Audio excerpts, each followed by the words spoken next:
السلام عليكم ورحمة الله وبركاته. إن الحمد لله نحمده ونستعينه ونستغفره ونؤمن به ونتوكل عليه ونعوذ بالله من شرور أنفسنا ومن سيئات أعمالنا. من يهده الله فلا مضل له ومن يضلله فلا هادي له. ونشهد أن لا إله إلا الله وحده لا شريك له. ونشهد أن سيدنا وسندنا وحبيبنا وشفيعنا وطبيبنا وطبيب قلوبنا وأولانا ومولانا محمدا عبده ورسوله الذي أرسله بالحق إلى الخلق بشيرا ونذيرا وداعيا إلى الله بإذنه وسراجا منيرا. أما بعد فأعوذ بالله من الشيطان الرجيم. بسم الله الرحمن الرحيم. ما يلفظ من قول إلا لديه رقيب عتيد.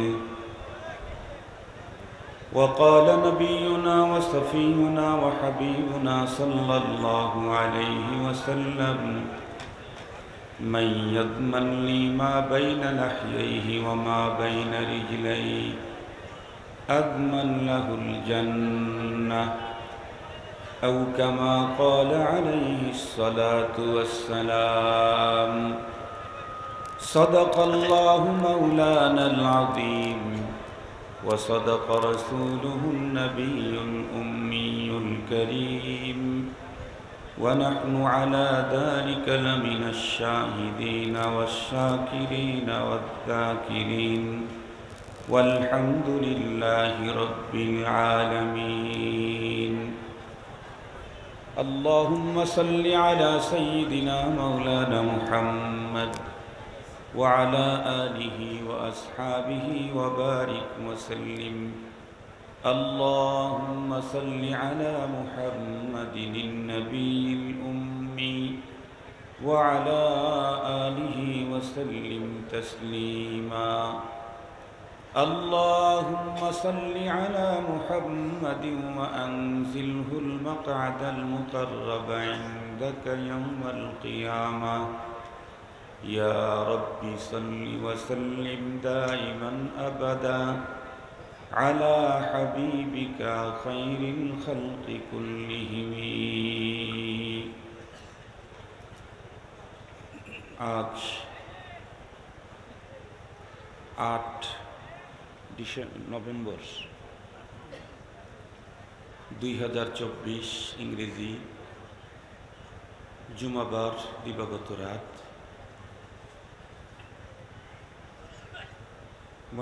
ময়মনসিংহের ঐতিহ্যবাহী খালেস দ্বীনি বিদ্যাপীঠ জামিয়া আরবিয়া মখজানুল উলুমের ইন্তেজামে আয়োজিত সালানা ইসলামী মহাসম্মেলনের সদর ইজলাস সম্মানিত সভাপতি মুআজ্জাজ হযরত বুজুর্গ উলামায়ে কেরাম, বিভিন্ন দ্বীনি মাদারিস থেকে আগত আজিজ তালাবা, বাংলাদেশের দূর দূর এলাকা থেকে সমাগত সম্মানিত সুধী, সর্বপ্রথম মহান আল্লাহ পাকের দরবারে আলিশান লাখো কোটি শুকর যে রব্বে করিম অত্যন্ত দয়া করে মায়া করে ভালোবেসে আমাদের হায়াতকে দীর্ঘায়িত করে আজকের এই মুহূর্ত পর্যন্ত সুস্থ সবল রেখে দুনিয়ার শত ব্যস্ততাকে পিছনে ফেলে রেখে দ্বীনের নিসবতে কোরআন পাকের মহাব্বতে জান্নাতি আয়োজনে দ্বীনি ইদারার চৌহদ্দির মাঝে আহলুল্লাহদের সহবতে আমাদেরকে লম্বা সময় ব্যয় করবার তৌফিক দিলেন। সে মহান মহিয়ানের দরবারে আমরা প্রত্যেকেই শুকরগুজার হচ্ছি। জবান খুলে ভক্তি সহকারে মোহাব্বত নিয়ে দিল থেকে আবেগের সাথে উচ্চ কণ্ঠে সকলেই পড়ে নিই আলহামদুলিল্লাহ। সম্মানিত উপস্থিতি, আপনারা সম্ভবত কবলাল আসর অথবা বাদাল আসর থেকেই দেশের খ্যাতিমান শীর্ষস্থানীয় হযরত উলামা মাশায়েখদের জবানে অত্যন্ত গুরুত্বপূর্ণ দ্বীনি দিক নির্দেশনামূলক আলোচনা শুনছিলেন। মাহফিলের একদম শেষ মুহূর্তে রব্বে করিম আমাকে আপনাদের খেদমতে উপস্থিত করে দিয়েছেন। আমিও মহান রব্বুল আলমিনের উপরে পূর্ণ আস্থা রেখেই তার কালামে মাজিদের সূরা কাফ 18 নম্বর আয়াতে কারিমা তিলাওয়াত করেছি। সহিহ বুখারী শরীফের ছোট্ট একখানা হাদিস পাঠ করেছি।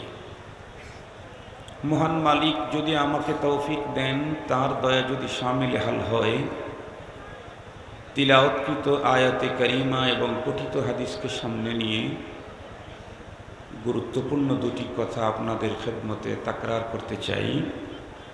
আপনারা দোয়া করেন যাতে করে মহান রব আমাকে তথ্য সমৃদ্ধ ইখলাসপূর্ণ এই সময় আমাদের জন্য অতীব আহাম দ্বীনি আলোচনার তৌফিক দান করেন। মুহতারাম হাজরিন, রাত্রি এখন খুব বেশি হয় নাই, মাত্র 9:30। এখন গ্রাম থেকে একদম গ্রাম পর্যন্ত বিদ্যুৎ সঙ্গত কারণে মানুষ ঘুমাইতে 9টা-10টা এমনি বাজে। শহরের মানুষ আরও পরে ঘুমায়। অনেক রাত পর্যন্ত বয়ান চলবে না। এই শেষ পর্যন্ত অবস্থান নিয়ে মোনাজাতে অংশগ্রহণ করে আল্লাহ তৌফিক দিলে বাড়িতে ফিরে যথেষ্ট পরিমাণে ঘুমাবার পরে ফজরের সালাত জামাতের সাথে পড়ার মতো সময় থাকবে ইনশাআল্লাহ। এ কারণে আমি আপনাদের সবাইকে বলবো, লম্বা টাইম বসেছিলেন, বলা যত সহজ, কোনো কাজ করা অত সহজ না। আপনারা অনেক কষ্ট করে বসে থাকেন, একেবারে গায়ের সাথে গা লেগে নিচে ফ্লোরে। আমরা তো 1 ঘন্টা 1.5 ঘন্টা কথা বলে চলে যাই। আমাদের পা হাত এগুলি নড়ানোর একটা ব্যবস্থা আছে, আপনাদের হরকত করারও ব্যবস্থা নেই। এরপরেও যেহেতু আপনারা একদম সম্মুখপানের মানুষ, এই কারণে আপনারা উঠা বসা করলে আমাদের জেহেনে ইন্তেশার হয়। এটা শুধু আমাদের না, এই পৃথিবীর সর্বশ্রেষ্ঠ খতিব, যার চাইতে বড় খতিব রব্বুল আলামিন তৈরি করেন নাই, যিনি উম্মতের নবী, নবীদেরও নবী,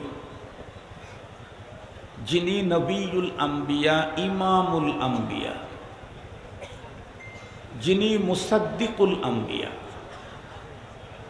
সেই নবী করিম সাল্লাল্লাহু আলাইহি ওয়াসাল্লাম একদিন মসজিদে নববীতে কথা বলতেছিলেন। পাশেই 2-1 সাহাবী দাঁড়ানো ছিলেন। এই 2-1 সাহাবী দাঁড়ানো ছিলেন, এটা পয়গম্বরের জেহনি ইন্তেশার। নবীজি বললেন, ইজলিসু, তোমরা বসো। কিন্তু আজীব ইত্তেফাক, নবীজি যখন বলেছেন তোমরা বসো, ওই মুহূর্তে পয়গম্বরের এক সাহাবী নবীজির এই মজলিসে অংশগ্রহণ করার জন্য বাড়ি থেকে আসতেছিলেন। এখনো মসজিদে নববীর এরিয়াতে ঢুকতে পারেন নাই, বাহির থাকতেই ওনার কানে আওয়াজ ঢুকলো, নবীজি বলেছেন বসো। সাহাবী ওখানেই বসে পড়লেন। উনি কিন্তু আসতেছেন নবীজির বয়ান শোনার জন্য। রাস্তায় থাকতেই নবীজির কণ্ঠের আওয়াজ ঢুকছে, বসো, ওখানেই বসছে। বয়ান শেষে নবী আলাইহিস সালামের কাছে তার এই ঘটনা বর্ণনা করলেন। নবীজি বললেন, আমি কি তোমাকে বসতে বলেছি? আমি তো মসজিদের ভিতরে যারা বসার দাঁড়ানো ছিল, ওইটা আমার জেহনি ইন্তেশার হইত। তাদেরকে বসতে বলেছে। সাহাবী রাসূল উত্তর করলেন, ওগো নবীজি, আপনার ইজলিসুর মর্ম বুঝতে আমার ভুল হয় নাই। এরপরেও নবীজির কণ্ঠের আওয়াজ বসো, এটা শোনার পরে আমার চলার তো কোনো শক্তিই ছিল না। নবীজি বলেছেন বসো, সেই শব্দটা আমার কানে ঢুকছে, আমাকে বলেননি, কিন্তু এই শব্দটা বসো শব্দ পয়গম্বরের কণ্ঠের আমার কানে ঢুকছে, তো আমার আর চলার শক্তিই ছিল না। এই কারণেই হযরতে সাহাবায়ে কেরাম রিদওয়ানুল্লাহি তাআলা আলাইহিম আজমাইন অনেক লম্বা টাইম ওয়াজ শোনা লাগে নাই। নবী আলাইহিস সালাম তো ওয়াজই করেছেন মাত্র 20 বছর, 3 বছর তো ফাতরাতে ওহী, নবী আলাইহিস সালামের উপরে ওহী বন্ধ ছিল, তখন তো তাবলীগ নিষিদ্ধ ছিল। তো মাত্র 20 বছরের বয়ান শুনলেন, তাও সবাই না, কেউ 2 বছর বয়ান শুনছেন নবীজির। 2 বছর 1.5 বছর নবীজির জবানে বয়ান শুনে তারা কি হলেন? এ পৃথিবীর নবী এবং রসুলদের পরে সর্বশ্রেষ্ঠ মানুষ হয়ে গেলেন। নবী এবং রসুলগণের পরে এ পৃথিবীর সবচাইতে সেরা মানুষ। খায়রুল কুরুনি কারনি সুম্মাল্লাযীনা ইয়ালুনাহুম সুম্মাল্লাযীনা ইয়ালুনাহুম। আমরা তো কেউ 50 বছর হয়ে ওয়াজ শুনি, জীবনেরও তেমন পরিবর্তন হলো না, দ্বীনি ইলম যোগ্যতা মালাকাও আমাদের অর্জন হলো না। কেন? কারণ আমরা সাহাবায়ে কেরামের মতো গুরুত্বের সাথে কোনো মজলিসে বসি না। একই মজলিস আপনারা দেখবেন একই সঙ্গে প্রাইমারিতে পড়েছে, হাই স্কুলেও একসঙ্গে পড়েছে, পরবর্তী লাইফে দেখা যায় একজন সচিব আর একজন ভ্যান চালক। কিতাব তো বই তো একটাই, টিচারও একজন, বিদ্যালয় একটা, তো একজন ভ্যান চালক আর একজন সচিব কেন? যে সচিব হয়েছে সে তার শিক্ষানবিশকাল টোটালটা কাজে লাগিয়েছে, একটু নষ্ট করে নেই। আর যে শিক্ষানবিশকালটাকে কাজে লাগাই নাই, সে অল্প কিছু চলার পরেই ঝরে পড়ে গেছে। মুহতারাম হাজিরিন, এটা আমার খুব দৃষ্টিকটু লাগে। কয়েকটা জিনিস আমি একেবারে সইতেই পারি না। তার মধ্যে একটা হলো, কোনো একজন খতিব বয়ান করতেছেন, আর একজন আসতেছেন, ওনার বয়ানের মাঝখানেই লিল্লাহি তাকবীর নারায়ে তাকবীর, এটা আমার একেবারে মেজাজে সহ্যই হয় না। যত বড়ই হোক উনি, কিন্তু ওই ব্যক্তির চাইতে কোরআনের কথার দাম তো অনেক বেশি। উনি তো বড় হয়েছেন কোরআন দিয়েই, যেই বড় আসতেছেন উনি তো কোরআন দিয়েই বড় হয়েছেন। আর ইনি যত ছোটই হোক উনি তো কোরআনের কথাই বলতেছেন। তো দুইজনের জিনিস তো একটাই, যত তাকবীর দিতে মনে চায়, কারো ভক্ত আপনি, অসুবিধা নাই, ভক্ত হওয়া তো ভালো।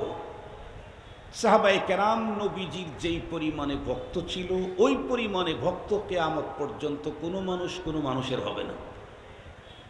ভক্ত হওয়া তো ভালো, কিন্তু উনি তো আসতেছেন, উনি আসুক, বসুক, ওনার আগের হুজুরের বয়ানটা শেষ হোক, প্রয়োজনে আপনি 2.5 ঘন্টা তাকবীর দেন, তারপরে 10 মিনিট ওয়াজ শুনেন, অসুবিধা কি? আর একটা হলো, এটা আমাদের দেশে এখন খুব বেড়ে গেছে, যে যার মুরিদ, যে যার ভক্ত, সে তার ওয়াজ শুনবে। পীর আসছে একটা, তার মুরিদও ঝুম করে ঢুকে পড়ল, পীর সাহেব চলে গেল, একেবারে মুষলধারে বৃষ্টির মতো স্রোতধারায় বের হয়ে গেল। এই তরিকা কোন পীরে শিখাইল আর কোন বুজুর্গের এই তরতিব? এটা আমরা 2-1 অক্ষর যা পড়েছি তা পাই নাই, বরং আমরা তো পড়েছি এটা যে হিকমতের কথা যেখানে পাও সেখান থেকেই নাও। আলাইকুম বিদিওয়ানি শুআরাইল জাহিলিয়া ফাইন্না ফীহি মাআনি কিতাবিকুম ওয়া তাফাসিরি কালামিকুম। আমরা তো এটা পড়ে আসছি যে তোমরা জাহেলি যুগের বড় বড় কবি আর সাহিত্যিকদের বইগুলাও তোমরা পড়ো। জাহেলি যুগের কবিদের সাহিত্যিকের বই পড়বো কেন? সেখানে খুঁজলে তোমার কোরআনের তাফসীর আর তরজমা মিলে যেতে পারে। একজন সাধারণ শিক্ষিত মানুষ দাওয়াতে তাবলীগের সাথে খুব মেহনত করেন। উনি একদিন আমাকে একটা কথা বলছেন, আমি এটা জীবনেই ভুলব না। উনি বলতেছিলেন যে মোহতারাম, শুধুই ওয়াজ মাহফিলের দিন আসেন, সারা বছরে আর আমার মাদ্রাসাটা দেখতে আসেন না। বছরের মাঝখানেও একটু আসতেন। আপনার ভিতরে তো কিছু সৌন্দর্য আছে, একেবারেই শুধু অসৌন্দর্য নিয়ে পৃথিবীর কেউ চলতেই পারে না। সুন্দর অসুন্দর মিলেই মানুষ। তো আপনার ভিতরে কিছু সৌন্দর্য আছে, ওনার ভিতরে কিছু সৌন্দর্য আছে, ওনার ভিতরে কিছু সৌন্দর্য আছে। আমি যদি প্রত্যেকের সৌন্দর্যটাকে যদি চুনে নেই, তাহলে আমার কাছে অনেক সৌন্দর্য জমা হয়ে যাবে। অনেক দামি কথা। এই জন্যে মোহতারাম উপস্থিতি যারা আছেন, হযরত তো মাহফিলের তরতিবই করেছেন এমন পদ্ধতিতে যে শেষ মোনাজাত করে বাড়িতে গিয়ে আসানির সাথে ঘুমায়াও ফজরের নামাজে কোনো সমস্যা হবে না। 1টা-1:30 পর্যন্ত ওয়াজ আমাদের করতে হয়। এখানে ইনশাল্লাহ 10:30টায় শেষ হয়ে যাবে। একটু কিছু কথা এক্সট্রা বলে ফেললাম, আফওয়ান, সরি আর কি, সরি। যদি ভুল হয়ে থাকে ক্ষমা করে দিন, আর যদি সহি কথা বলে থাকি আমলে নিয়ে নিন। আল্লাহ আমাদেরকে তৌফিক দান করুন। আমি আজকে কোন সাবজেক্টের উপরে কথা বলবো ভাবতেছিলাম, বড়দের মজলিস। তো আল্লাহ তাআলা আমার জেহেনের ভিতরে একটা কথা ঢেলে দিল যে এখন এই বিষয়ের উপরে আলোচনা করা দরকার। সূরা কাফের 18 নম্বর আয়াত আমি তিলাওয়াত করেছি। এই আয়াতে আল্লাহ তাআলা বলেন, মা ইয়ালফিযু মিন কাউল, তোমার মুখ থেকে যত কথা শব্দ বের হয়, ইল্লা লাদাইহি রাকিবুন আতীদ, এগুলিকে সংরক্ষণ করার জন্য তোমার পিছনে সিআইডি লাগানো আছে। একেবারে সহজ তর্জমা। বুখারী শরীফের যে হাদিস আমি পড়েছি, হাদিসে নবীজি বলেন, মাইয়াদমান লি, তোমাদের মধ্যে যেই ব্যক্তি আমাকে মা বাইনা লাহিয়াইহি ওয়া মা বাইনা রিজলাই, তার দেহের 2 অঙ্গের জামানত দিবে, জামিন হবে, আজমান লাহুল জান্নাহ, আমি ওই লোকটাকে আল্লাহর জান্নাতে ঢুকায় দেওয়ার জন্য জামিন হয়ে যাব। আমার দেহের 2 অঙ্গর জামানত আমি যদি নবীকে দিতে পারি, নবীজি আমাকে পরপারে জান্নাতে ঢুকায় দেওয়ার জামিন। এ হলো কোরআন শরীফের আয়াতের তর্জমা, হাদিসে পাকের তর্জমা। এখান থেকে কি সবক নেব আমরা? কি বুঝাইতে চাইলেন রব? আমার নবীজি কি বার্তা দিতে চাইলেন? এটার জন্য একটু আমাকে 40 মিনিট সময় দিতে হবে। পারবেন তো ইনশাআল্লাহ? আমরা জানি রব্বুল আলামিন, তার নেয়ামত অসংখ্য অগণিত।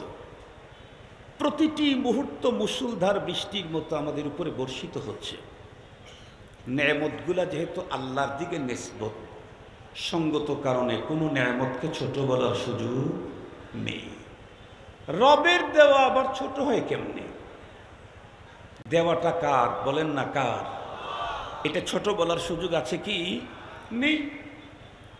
দ্বিতীয় নম্বর কারণ হলো, রবের যত নেয়ামত আছে সবগুলাই এমন কোয়ালিটির যে এগুলি শুধুই তার কাছে পাওয়া যায়, পৃথিবীর অন্য কোথাও মিলে না।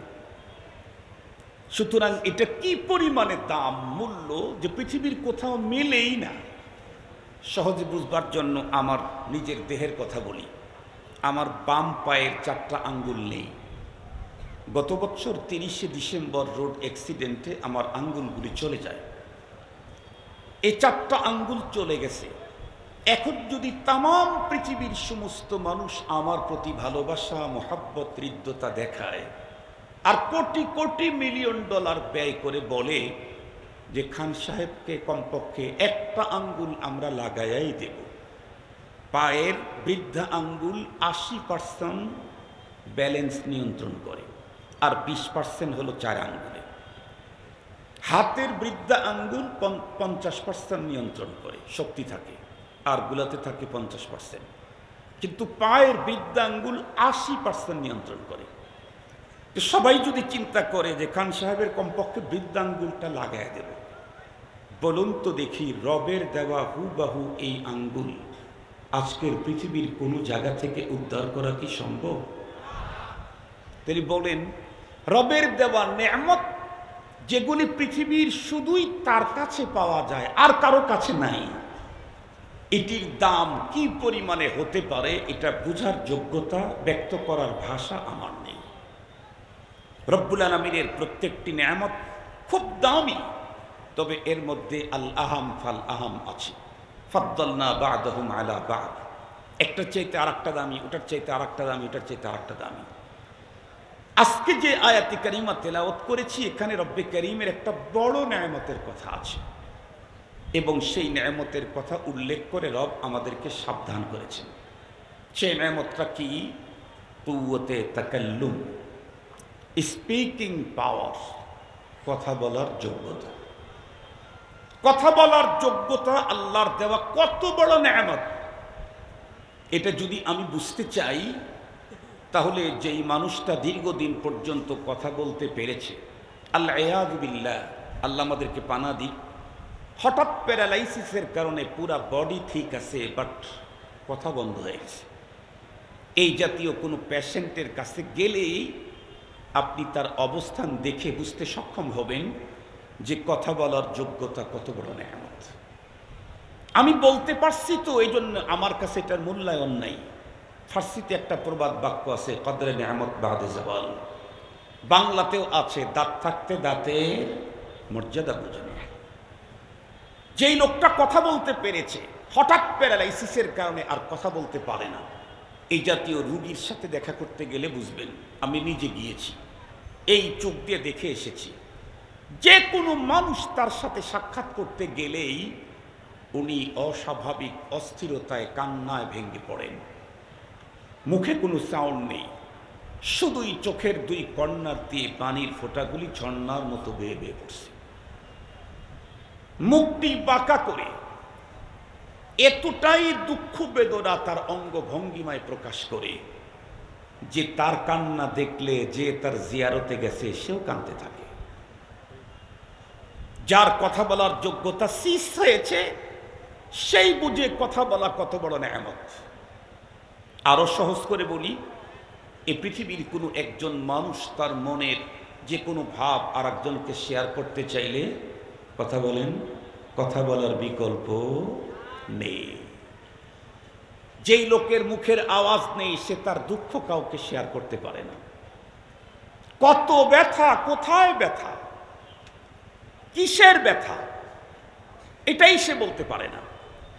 এ কারণেই তো দেখবেন আমাদের বাসায় ছোট্ট ছোট্ট বাচ্চা যখন জন্মগ্রহণ করে, যতক্ষণ পর্যন্ত বাচ্চা কথা বলতে পারে না ততক্ষণ পর্যন্ত বাচ্চার মা যেখানেই থাক তার মন টোটালি থাকে সন্তানের দিকে।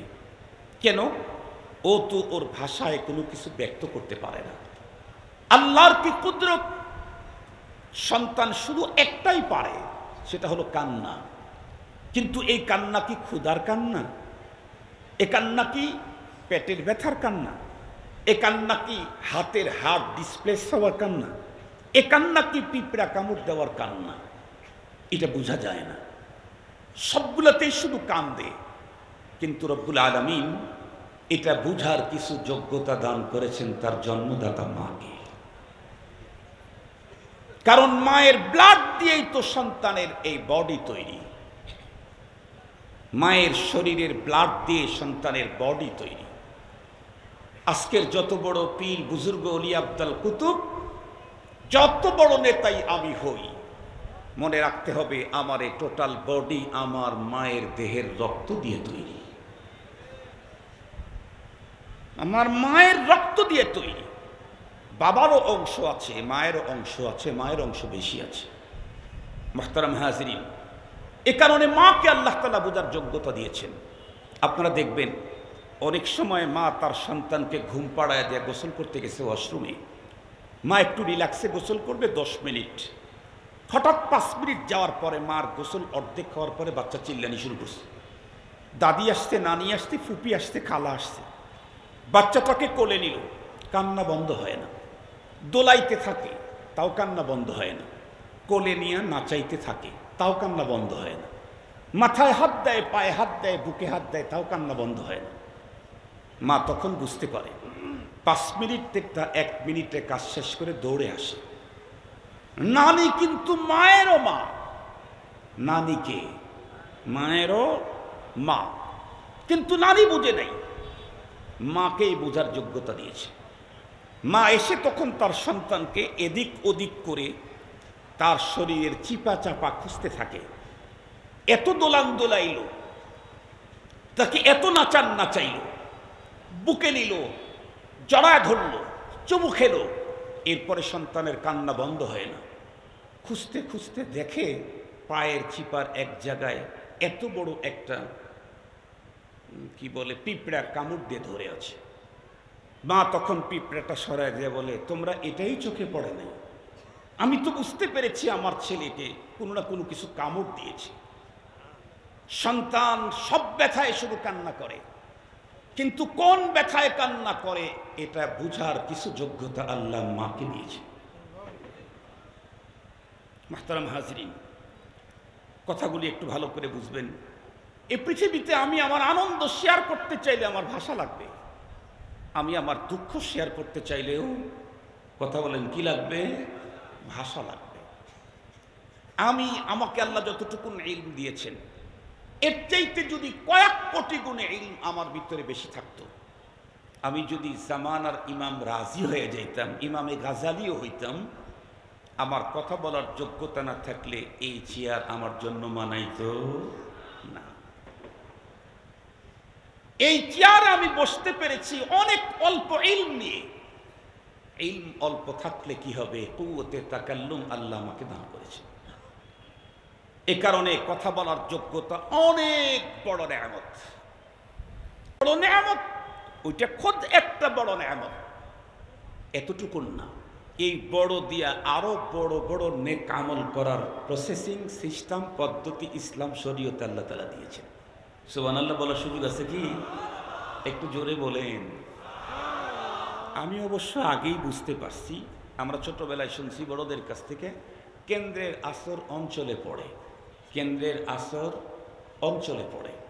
এতক্ষণ মঞ্চে যারা ছিলেন তারা গরম, এ কারণে শ্রোতারাও গরম। এখন মঞ্চে যিনি আসছে উনি নরম, এই জন্য শ্রোতাদের সুবহানাল্লাহ নরম। এটা আমি বুঝে ফেলেছি, কারণ কেন্দ্রের আসর অঞ্চলে পড়ে। সুবহানাল্লাহ মাঝে মাঝে একটু বললেন, এমনি এক সময় বলেন না, প্রয়োজনের টাইমে বলবেন।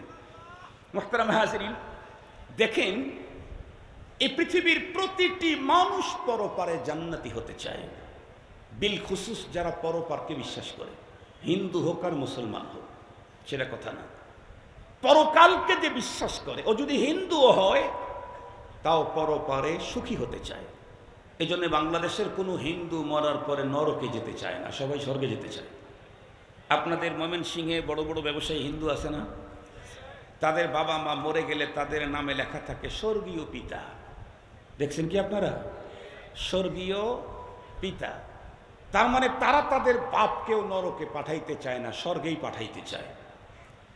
তো হিন্দুরা যারা পরপারকে বিশ্বাস করে তারাও পরপারে স্বর্গে যেতে চায়, নরকে যেতে চায় না। আমরা তো মুসলিম, আমরা তো জান্নাতে যেতেই চাব, কিন্তু জান্নাতে যেতে চাইলে যে একটা কাজ লাগবে। কি কাজ? فَأَمَّا مَنْ ثَقُلَتْ مَوَازِينُهُ فَهُوَ فِي عِيشَةٍ رَاضِيَةٍ। সূরাতুল কারিআ আল্লাহ পাক বলেন, পরপারে জান্নাতে যদি কেউ যেতে চায় তাহলে তার মিজানের পালা নেকিটা বেশি ওজনই হতে হবে। তাহলে বলুন তো দেখি, আমরা যেহেতু পরপারে জান্নাতে যেতে চাই, আমাদের মিজানের পালা নেকিটা একটু কথা বলেন ওজনই করা দরকার না? ভারী করা দরকার না? মিজানের পালা যদি কেউ ভারী করতে চায়, বুখারী শরীফের সর্বশেষ হাদিস আল্লাহ পাকের রাসূল বলেছেন, কালিমাতান, মাত্র 2টা কালিমা, হাবিবাতান ইলার রহমান, আল্লাহ পাকের কাছে বড় প্রিয়। তার মানে এই কালিমা যারা বলে তারাও প্রিয়। আমরা বিগত সময়ে দেখেছি ৩৬শে জুলাইয়ের আগে এই দেশের একটা স্লোগান খুব প্রিয় ছিল, মনে পড়ে নাকি আপনাদের? এই দেশে একটা স্লোগান খুব প্রিয় ছিল। এই স্লোগানটা এতই প্রিয় ছিল, ওই স্লোগান যদি সরকার বিরোধী কোনো লোক বলতো তবুও স্লোগানের বরকতে তারা পার পেয়ে যেত। আমাদের কাছে তার রিপোর্ট আছে। ঢাকা শহরে কোনো একটা সময়, আমি তারিখ সহ দলের নাম বলবো না, আমি কাম বলবো, নাম বলবো না, আপনারা খুঁজে নেবেন। পারবেন না ইনশাআল্লাহ? ইনশাআল্লাহ পারবেন। তো তাদের একটা প্রোগ্রাম, তার মানে বিগত যে সরকার ছিল তাদের একেবারে এন্টি পার্টি, সামনেই দেখে প্রশাসন একেবারে রেড অ্যালার্ট। সঙ্গে সঙ্গে ওই দলের লোকগুলো আবার খুব চালাক, ওরা এতক্ষণ পর্যন্ত স্লোগান যাই দিয়েছে, যখন দেখছে সামনে পুলিশের বিশাল প্রশাসনের লোক, ওরা সাথে সাথে স্লোগান চেঞ্জ করছে। ওই দলের স্লোগান যখন দেওয়া শুরু করছে, পুলিশের লোকেরা চিন্তা করছে তা আমাদেরই লোক, এজন্য ছেড়ে দিয়েছে। তাহলে যেই কথা যার কাছে প্রিয় হয়, সেই কথা যার মুখ থেকে বের হয় সেও প্রিয় হয়। কথা বলেন, সেও কি হয়? প্রিয় হয়। আল্লাহ পাকের রসুল বলেন কালিমাতান, দুইটা কালিমা, হাবিবাতান ইলার রহমান। কালিমার কন্ডিশন হলো আল্লাহ পাকের কাছে বড় প্রিয়। সঙ্গত কারণে এই দুই কালিমা যে পড়বে সেও আল্লাহর প্রিয় হবে। এই কালিমা দুইটার আর একটা গুণ হলো খফিফাতানে আলাল লিসান, জবানে উচ্চারণ করতে খুব সহজ, যে কেউ পড়তে পারে, পড়ুয়া আনপড়, জীবনেই কোনোদিন পড়ে নাই সেও পড়তে পারে। সুবহানাল্লাহি ওয়া বিহামদিহি সুবহানাল্লাহিল আযীম। কিন্তু এর আরেকটা যে গুণ আছে সেটাই হলো মূল, সেটা হলো সাকিলাতান ফিল মিজান।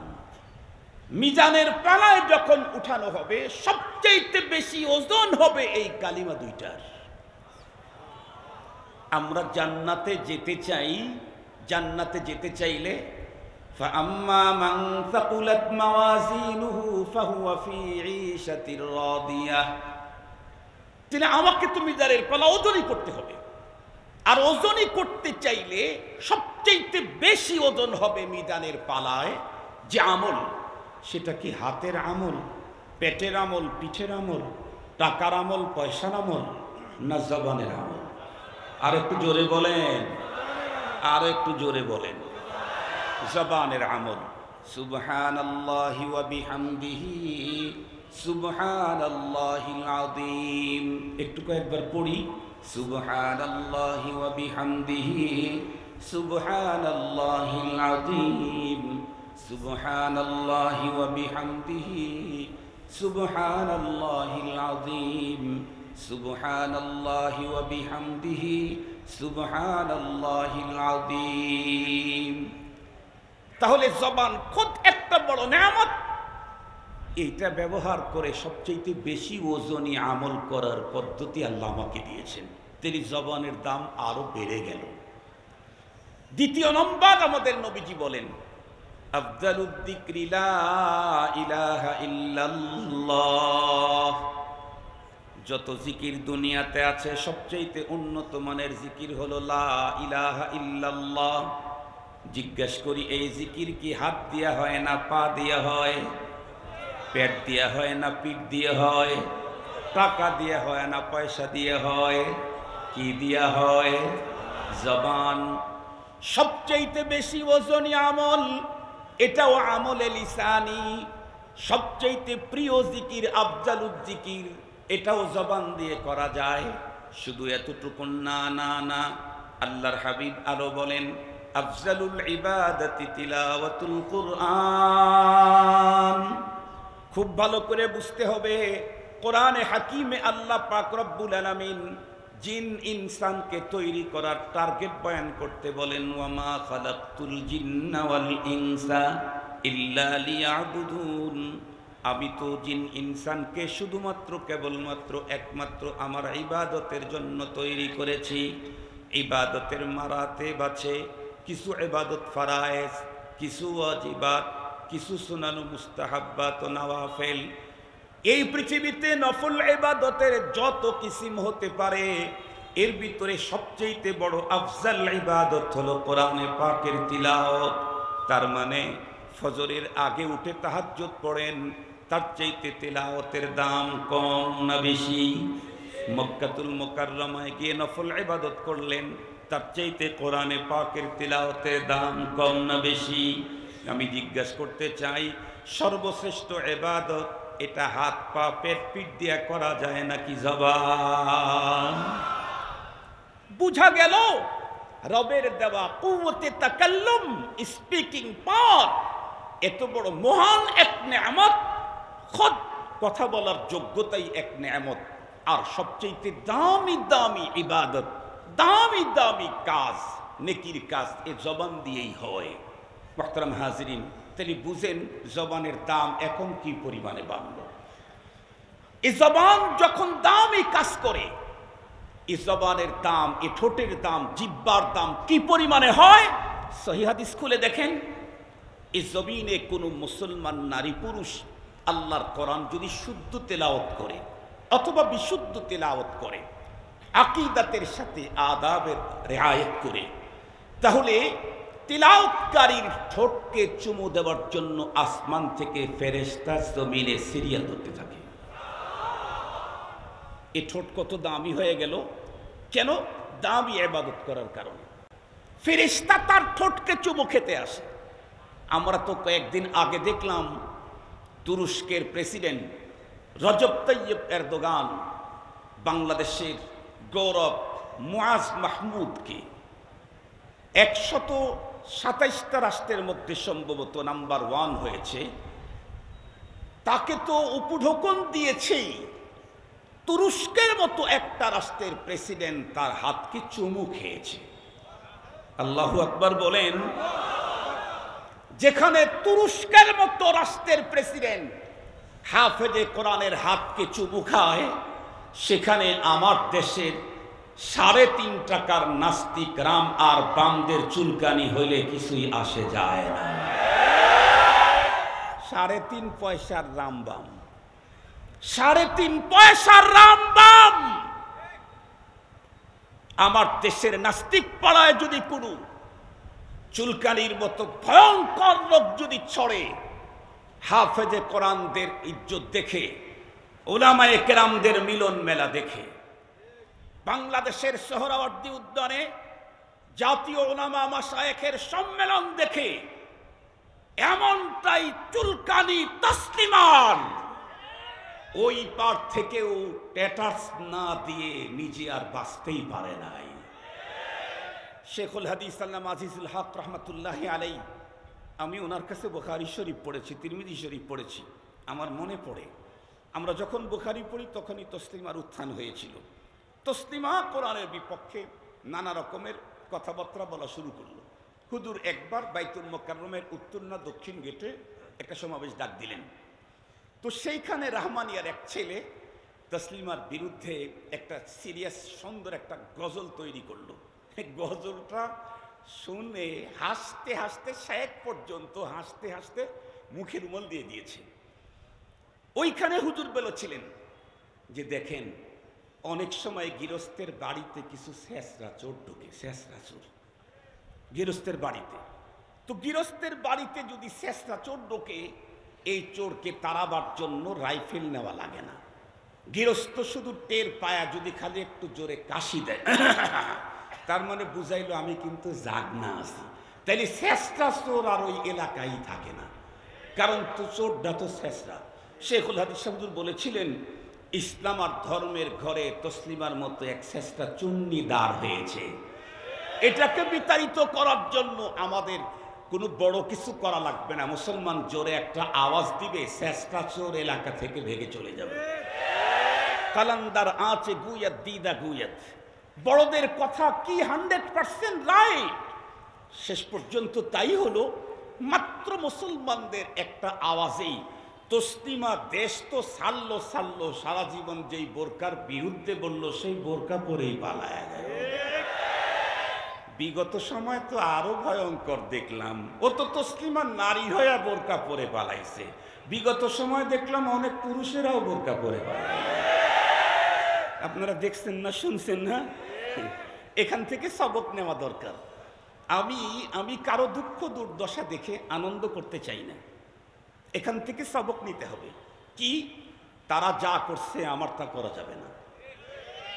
তারা যা করছে আমিও যদি তাই করি, তাহলে ওনারা ৪৫ মিনিট পেয়েছিল, আমি হয়তো ২০ মিনিটও পাবো কিনা সন্দেহ আছে। এজন্য ফাতাবিরু ইয়া উলিল আবসার, এখান থেকে সবক নিতে হবে। আমরা তো শুধু উল্লাস করি, আমরা শুধু তাদের কথা বলে মজা নেই। এই মজা নিলে কাম হবে না, পরে আবার সাজা হতে হবে। এজন্য এখান থেকে সবক নিতে হবে। আল্লাহ আমাদেরকে তৌফিক দান করুক সবক নেওয়া। সেদিকে যেতে চাই না। তো বলতেছিলাম, জবান কথা আল্লাহ পাকের দেওয়া এত বড় নেয়ামত, যে এই নেয়ামত দিয়ে আমি অনেক বড় বড় নেয়ামত অর্জন করতে পারি। তবে মনে রাখতে হবে, যেই জিনিস যত বেশি দামি হয় সেটা যদি খারাপ হয় তত বেশি। কথা বলেন না কেন? শেখুল হাদিস আল্লামা আজিজুল হক রহমাতুল্লাহি আলাইহির আর একটা কথা শুনাই। বড়দের কথার মধ্যে নূর আছে, আমার কথায় নূর নাই, বড়দের কথায় নূর আছে।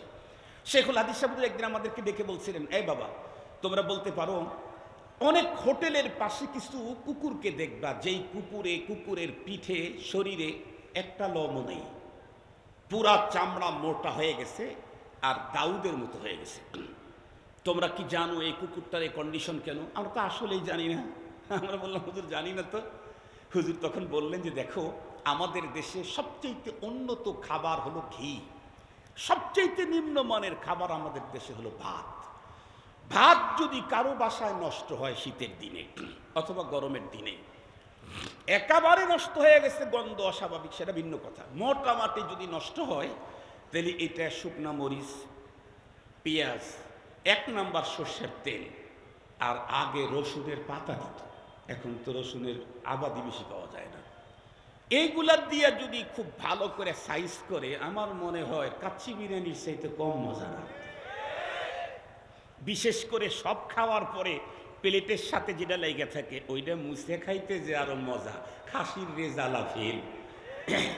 ঠিক বললাম? আপনারা খাইছেন না, না খাই ঠিক বলতেছেন।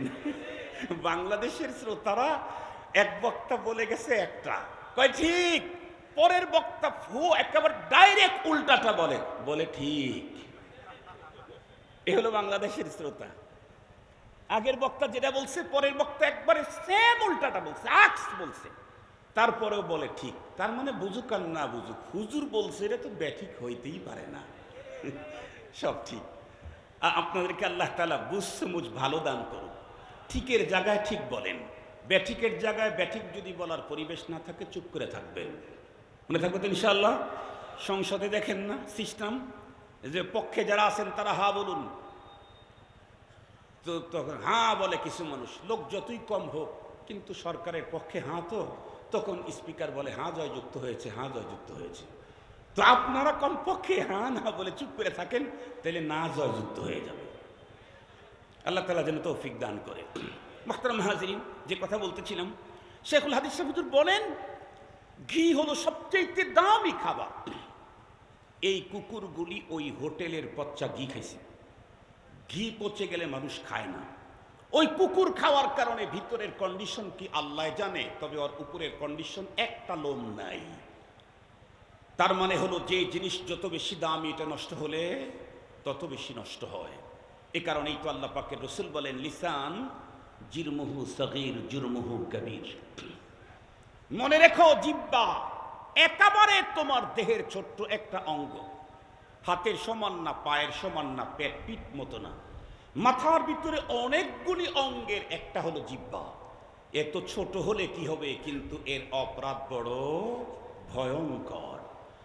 জিহ্বার অপরাধ কত বড় ভয়ঙ্কর, এই ব্যাপারে সারা রাত ওয়াজ করলে যতটুকু না বুঝবেন, শুধুই বিগত প্রাইম মিনিস্টারকে একটা ফোন দিলেই বলবে যে হ্যাঁ, আমার 100% বুঝে আসছে যে জিহ্বার অপরাধ কত বড় ভয়ঙ্কর। 15 বছর পর্যন্ত পিলখানার মতো ভয়ঙ্কর দুর্ঘটনা ঘটল। শাপলাতে দুর্ঘটনা হলো, 13 সালে বাংলাদেশের কোনো এক বড় মুফাসসিরে কোরআন তার রায়কে নিয়ে অনেক মানুষের প্রাণহানি ঘটল। 21, 20, 19-এ আরো কত কিছু ঘটল। দেশের কোটি কোটি বিলিয়ন ডলার বিনা পয়সায় ভিসা ছাড়া অন্য দেশে চলে গেল। এত কিছু হওয়ার পরেও কিছুই হলো না। শুধুই একটা কথা, অমুকের ছেলেদেরকে দেব না, অমুকের বাচ্চাকে দেব। এক শব্দে 50 বছরের স্বপ্ন তছনছ। 50 সাল তো দূরের কথা, 50 মিনিটও সময় পায় নাই। শুধু ঠিক বলেন না, সবক নেন।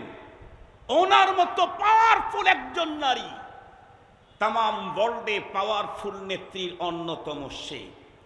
দেশটার একেবারে সুইপার থেকে শুরু করে প্রধান বিচারপতি পর্যন্ত তার সুন্দর ছকেই সাজানো, সব জায়গায় তার লোক।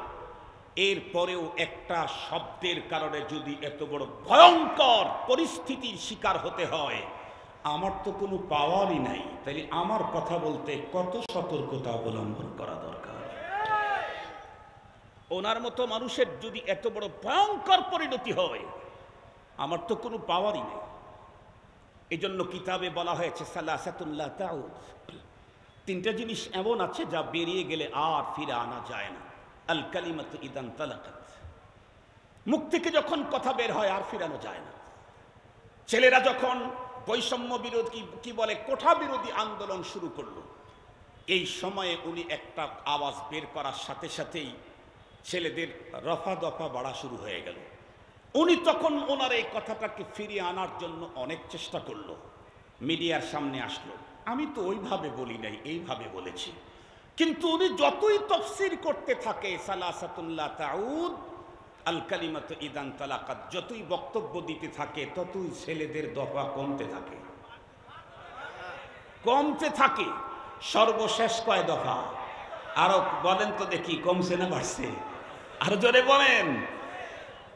তাফসীর যত বাড়তে থাকে, দফা তত কমতে থাকে। শেষ পর্যন্ত এক দফা এক দাবি, উপর দিয়া কবে যাবি?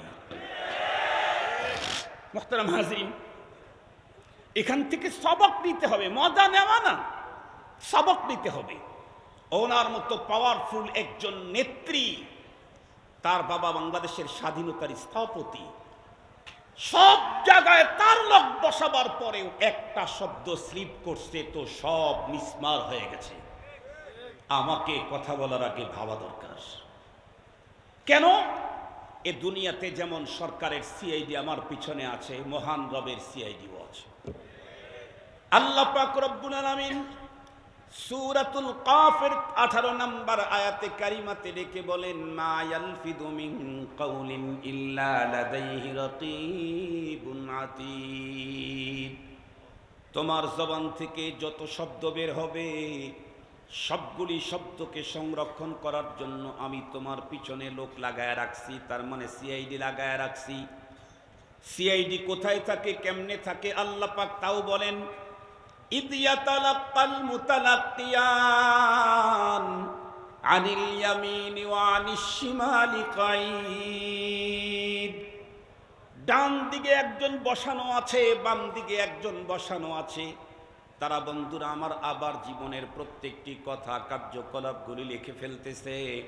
কোরআনে হাকিমের ভিতরে আল্লাহ পাক এক জায়গায় বলেন, ওয়াউদিআল কিতাবু ফাতারাল মুজরিমিনা মুশফিকিনা মিম্মা ফীহি ওয়া ইয়াকুলুনা ইয়া ওয়াইলাতানা মা লিহাদাল কিতাব লা ইউগাদিরু সাগীরাতান ওয়ালা কাবীরাতান ইল্লা আহসাহা। আমাদের মতো অপরাধীদের সামনে যখন নামায় আমল দেওয়া হবে, কেমনে দিবে? রব্বুল আলামিন তাও বলেছেন, ওয়া কুল্লা ইনসানিন আলজামনাহু তাইরাহু ফি উনুকিহি ওয়া নুখরিজু লাহু ইয়াওমাল কিয়ামাতি কিতাবান ইয়ালকাহু মানশুরা। ইকরা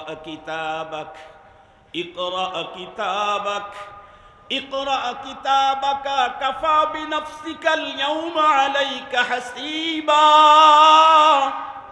অপরাধীদের সামনে যখন আমল নামা পেশ করা হবে, আমল নামা তো তার গলার ভিতরে ঝুলায় দিবে রব্বে কারীম।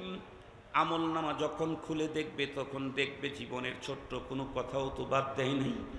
আমি আসবো, আমি যাব, আসলাম গেলাম, এই তুই আমি, এগুলাও বাদ দেয় নাই, সবগুলি সন্নিবেশিত করা হয়েছে।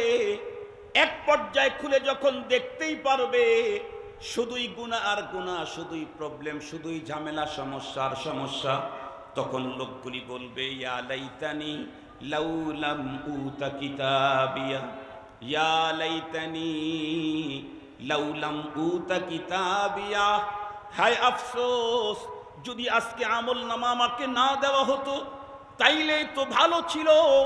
খুব ভালো করে বুঝবেন, এটা তো হলো ওই সমস্ত মানুষদের জন্য যাদের ঈমান আছে, নেক আমল আছে, বদ আমল আছে। আর যেই সমস্ত মানুষের ঈমানই নাই তাদের ব্যাপারে রব্বে কারীম বলেছেন ফালা নুকিমু লাহু ইয়াউমাল কিয়ামাতি ওয়াজনা।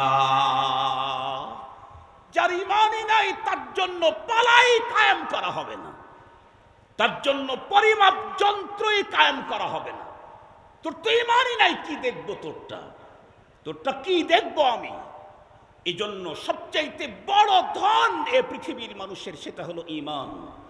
দুঃখের সাথে বলতে হয় আমার দেশে আমলের উপরে অনেক বয়ান হয়, আমলের প্রতি অনেক অ্যালার্ট, আমলের দিকে অনেক অ্যাডভান্স, মাগার তুলনামূলক আমার দেশে ঈমানের প্রতি ওই পরিমাণে আমরা জাগ্রত নই। ঈমানের উপরে আলোচনা কম, ঈমানের উপরে আলোচনা কম, বহু আমলের আলোচনা হয়, অথচ সারা দুনিয়ার কোরআনের বর্ণিত সব নেক আমল যদি কারো পুঁজিতে থাকে, ঈমান যদি আল্লাহর দরবারে রিজেক্টেড প্রমাণ হয়, লা নুকিমু লাহু ইয়াউমাল কিয়ামাতি ওয়াজনা, সেদিন আমি সুবহানাল্লাহি ওয়া বিহামদিহি দিয়েই কি করব, সুবহানাল্লাহিল আযীম দিয়েই কি করব? মিজানের পালা দাঁড় করাইলে এটা হলো আমার ঈমান। ঈমান নিজে জানি, ঈমান নিজে আনি, ঈমান নিজের ফ্যামিলিতে প্রতিষ্ঠিত করার জন্য ফিকির করি।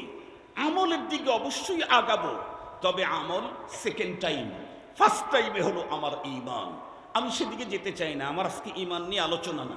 আমার কথা চলতেছিল হলো আমি আমার মুখ দিয়ে যে কথাগুলি বলছি, বলার আগে আমাকে ভাবতে হবে আমার এই কথা আমাকে তো অসম্মানই করবে না। এ কথার কারণে তো আমি আল্লাহর আদালতে আসামির কাঠগড়ায় দাঁড়াতে হবে না, এটা ভাবা দরকার। কেন? যদি বলে ফেলি তখন আর ফিরানোর কোনো সুযোগ নেই। একটা হলো কথা বললে আর ফিরানো যায় না, 2 নাম্বার তীর ফিকলে আর কখনো ফিরানো যায় না, 3 নাম্বার হলো ওয়াল ওয়াক্তু ইদা মাদাদ, সময় যখন চলে যায় ওইটাকে আর ফিরে পাওয়া যায় না। মুহতারাম হাজিরিন, আজকে দুঃখের সাথে বলতে হয় আমরা কিছু জিনিসকে খুব বেশি ব্যবহার করতে শিখেছি, সবাই খুব চয়েস করি। তার মধ্যে একটা হলো বেশি কথা বলতে আমরা অভ্যস্ত। কথা বলেন না কেন? এখন তো কথা কম বলতেছেন, অন্য সময় তো বেশি বলবেন। বেশি কথা বলতে অভ্যস্ত। সহজ হিসাব, আমি কথা বলার আগে শুধু একটু ভাববো আমার এই কথা কি আমাকে দুনিয়াতে মানুষের সামনে অসম্মানী করবে, তাহলে আমি বলবো না। অথবা আল্লাহর আদালতে আমাকে আসামির কাঠগড়ায় দাঁড় করায় দেবে, তাহলে আমি অবশ্যই বলবো না। ইনশাআল্লাহ, কথা বলেন ইনশাআল্লাহ। দুঃখের সাথে বলতে হয় এত অতি কথন, এত এক্সেস কথা আমাদের দেশের এখন, ছেলেরা পর্যন্ত বাবার বিরুদ্ধে অতিরিক্ত কথা বলে। কথা বলেন না কেন ভাই? আজকের ছেলেরা বাবার বিরুদ্ধে এক্সেস কথা বলে, অতিরিক্ত কথা বলে। ছাত্ররা ওস্তাদদের বিরুদ্ধে অতিরিক্ত কথা বলে, মুরিদ পীরের বিরুদ্ধে অতিরিক্ত কথা বলে। মুহতারাম হাজিরিন, এটা বড় ভয়ঙ্কর। আল্লাহ পাকের রসুল বলেই দিয়েছেন জিহ্বা ছোট জিনিস, কিন্তু তার অপরাধ একেবারে সিরিয়াস, ভয়ঙ্কর। এজন্য আসুন, যেই রব আমাকে জবান দিলেন, যেই জবান দিয়ে শ্রেষ্ঠ ওজনী জিনিস অর্জন করার সুযোগ আছে, শ্রেষ্ঠ জিকির করার সুযোগ আছে, শ্রেষ্ঠ ইবাদত করার সুযোগ আছে। কথা যদি বলতেই মনে চায় তো কোরআন তেলাওয়াত করি, আওয়াজ করতেই যদি মনে চায় লা ইলাহা ইল্লাল্লাহ জিকির করি, আওয়াজ করতেই যদি মনে চায় সুবহানাল্লাহি ওয়া বিহামদিহি সুবহানাল্লাহিল আযীম বলি। আর যদি ভালো কথা বলতে না পারি তাহলে চুপ করে থাকি কমপক্ষে। তাহলে কমপক্ষে চুপ করে থাকি। আল্লাহ পাক আমাদের সকলকে আল্লাহ পাকের এই মহান নেয়ামত সঠিকভাবে ব্যবহার করার তৌফিক দান করুক। আল্লাহ পাকের রসুল বলেন, তুমি যদি তোমার দেহের 2 অঙ্গকে জামিন হতে পারো হেফাজতের, আমি তোমাকে জান্নাতে নিয়ে যাওয়ার জামিন। তার মধ্যে একটা হলো মা বাইনা লাহিয়াইহি, তোমার জবান কন্ট্রোলের তুমি জামিন হও, এবং তোমার লজ্জাস্থান কন্ট্রোলের তুমি জামিন হও, আমি তোমাকে আল্লাহর জান্নাতে নিয়ে যাওয়ার জামিন। আল্লাহ পাক আমাদের সকলকে আল্লাহর দেওয়া কুওয়াতে তাকাল্লুম, কথা বলার যোগ্যতা, মহান নিয়ামতকে সঠিক কাজে ব্যয় করার তৌফিক দান করুক। ওয়া আখিরু দাওয়ানা আলহামদুলিল্লাহি রাব্বিল আলামিন।